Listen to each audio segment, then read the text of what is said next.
este llano, a esta pampa, ¿no? Por eso que se denomina batalla de Ayacucho. Bueno, existieron dos corrientes libertadoras, la del sur y la del norte, y estas eran también virreinatos pequeños de Sudamérica. El virreinato más grande de Sudamérica era la de Perú. Después estaba la de Río de Plata en Argentina y luego de Nueva Granada, actualmente Colombia. Esos eran los tres virreinatos y una parte estaba pues en el Alto Perú, que actualmente es Bolivia. Entonces, este proceso empezó todavía años atrás de que se desarrollara la batalla de Ayacucho.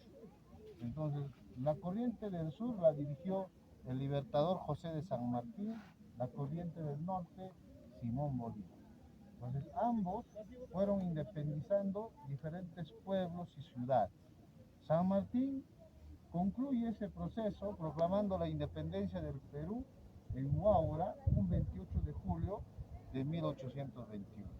Y cuando llega a San Martín, Lima ya había sido devastada, el ejército realista y el virrey La Serna huyeron y se concentraron en el centro del país. Por eso que los últimos enfrentamientos y batallas se dieron entre el centro y el sur del Perú, ¿no? Territorios de Junín, Huancavelica, Apurímac, Cusco y Ayacucho. Es ahí donde se concentra todavía el virreinato.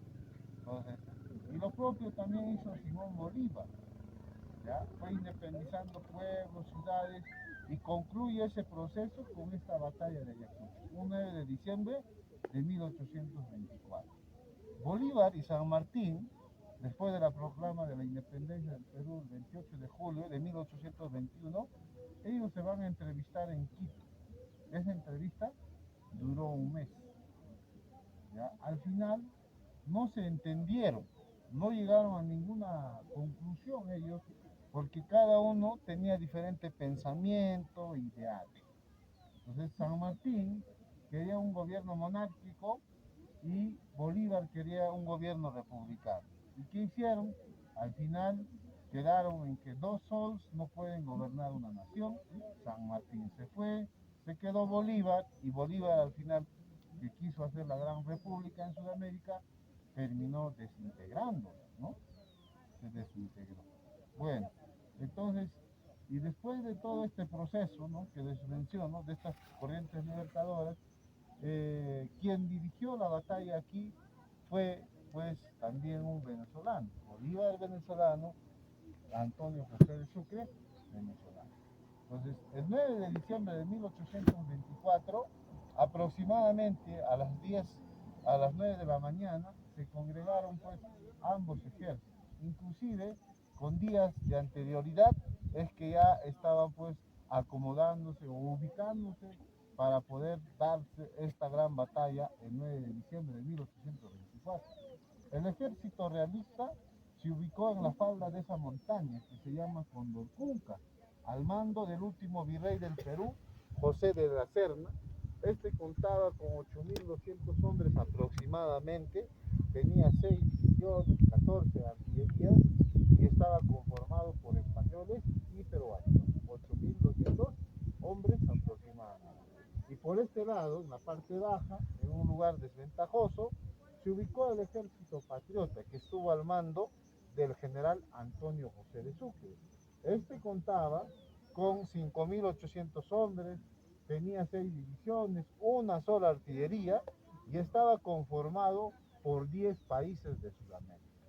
De Sudamérica los únicos que hay que descartar es Brasil, que era colonia portuguesa, de ahí Surinam y Guayana Francesa, que también eran otras colonias, pero el resto de Sudamérica estuvo presente, desde Chile, Argentina, hasta Panamá.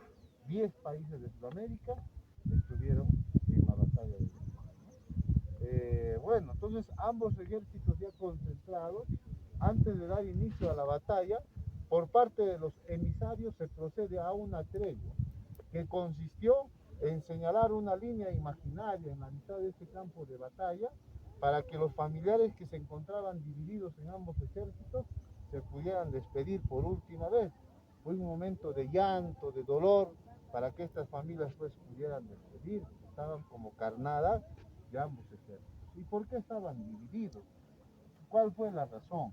En ese tiempo habían hacendados que apoyaban a la causa libertadora y habían hacendados que se unieron, o seguían respaldando a la corona española. Entonces, estas familias trabajaban en estas haciendas y los hacendados los obligaron para que pertenecieran a uno y a otro ejército. Por eso es que estaban divididos estas familias.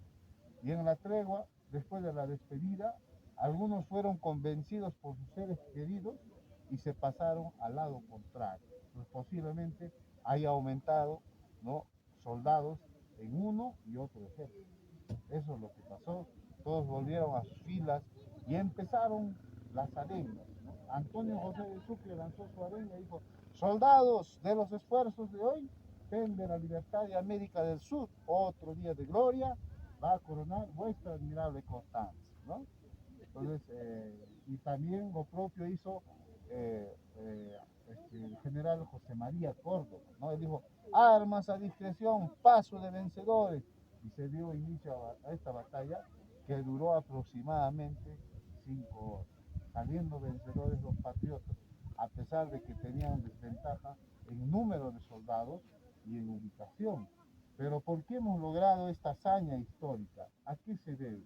Entonces, ¿habrán sido solo los patriotas quienes estuvieron presentes para poder lograr esta victoria? No ha sido así. Ha habido gente que en todo el proceso de la independencia, ellos han conformado una guerrilla. ¿De quiénes estoy hablando? Estoy hablando de los morochucos, estoy hablando de los montoneros. Ellos se unieron y formaron o conformaron guerrillas y se unieron a esta causa libertadora. Siempre estuvieron presentes, se enfrentaron al enemigo. Y ese día ellos organizaron en sus caballos a lomo de pelo, ¿ya?, y con instrumentos de guerra todavía de la época de nuestros ancestros, majanas, porras, boleadoras, ingresaron por la retaguardia del Cerro Condurpunca y debilitaron al ejército realista. Esa fue una gran ayuda y el ejército patriota tampoco se imaginaba que iba a pasar eso. Y al ver esa acción de los morochucos, ellos acorralaron al enemigo y los que estaban apoyando a los realistas peruanos tomaron conciencia y se pusieron en contra de ellos. Esas fueron las dos razones por las cuales pues logramos la victoria en esta batalla, con el cual se consolida la independencia no solamente de Perú, sino de Sudamérica. Por eso es que este año lleva ese nombre de consolidación de la independencia del Perú, ¿no es cierto? Por la batalla de Ayacucho, por la conmemoración de los 200 años, del bicentenario que vamos a celebrar el 9 de diciembre. Y después de este proceso, el virrey, pues, la Serna se rinde, entrega sus espadas y se procede a la firma del acta de la capitulación que constó de 18 artículos o cláusulas. Les voy a mencionar algunos de ellos. Algunos historiadores dicen pues que acá no hubo batalla, solamente firmaron esa acta de la capitulación. ¿Por qué dicen eso? Porque después de esta batalla los que fueron beneficiados no ha sido el vencedor, sino el vencido. A ellos se les ha beneficiado. Y algunos pues dicen que posiblemente fue una estrategia de Antonio José de Sucre para que en el Alto Perú, que era Bolivia, había un contingente militar realista muy importante. Hizo la copia de esa acta de la capitulación, una carta, la envió hacia el Alto Perú para que los españoles que estaban ahí se rindieran y se unieran a la causa libertadora.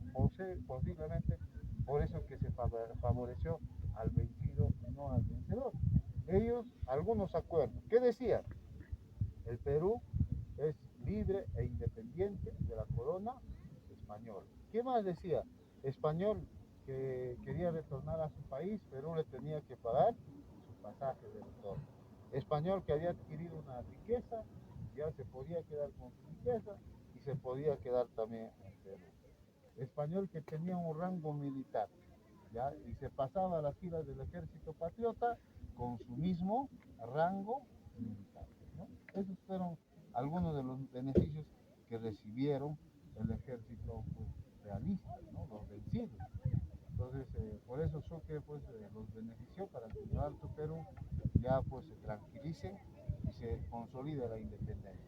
Pero cuando termina este proceso, termina en el combate de 2 de mayo de 1866, cuando los españoles quisieron retomar el virreinato del Perú, pero ya no pudieron.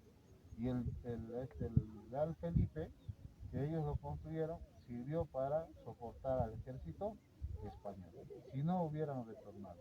Además que ellos estaban en crisis, porque en esos tiempos estaban siendo invadidos por Francia, ¿ya? Y no recibían refuerzos. Y si vinieron al centro del Perú, porque habían hacendados que los apoyaban ahí. Por eso vinieron, por eso que las últimas batallas se dieron en estos lugares. Entonces, este es el acontecimiento histórico pues, que conmemoramos este año sus 200 años. Allá estamos observando ese obelisco que el año pasado se terminó de refaccionar, han reemplazado el enchapado, que es mármol, ahí han puesto el mismo material. Ya ahora ya está, se ve mejor. Todavía falta concluir con el proyecto, ¿no? de mejoramiento. Este obelisco ha sido convocado a un concurso antes de que se celebrara el sesquicentenario de la batalla de Ayacucho, los 150 años de la batalla de Ayacucho. Duró 5 años su construcción.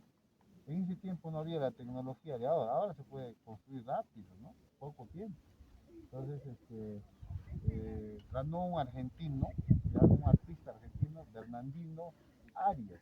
Él ganó con su diseño, pero ese diseño que él presentó sufrió algunas modificaciones y quedó como la que ustedes están observando. Ese obelisco tiene 44 metros de alto, que simbolizan los 44 años de lucha por la independencia, desde la revolución de Túpac Amaru II, ¿no? En 1814 hasta la batalla de Ayacucho 1824, ¿no? 44 años de todo este proceso, ¿no? Que nos estaba diciendo, de la revolución de Túpac Amaru II.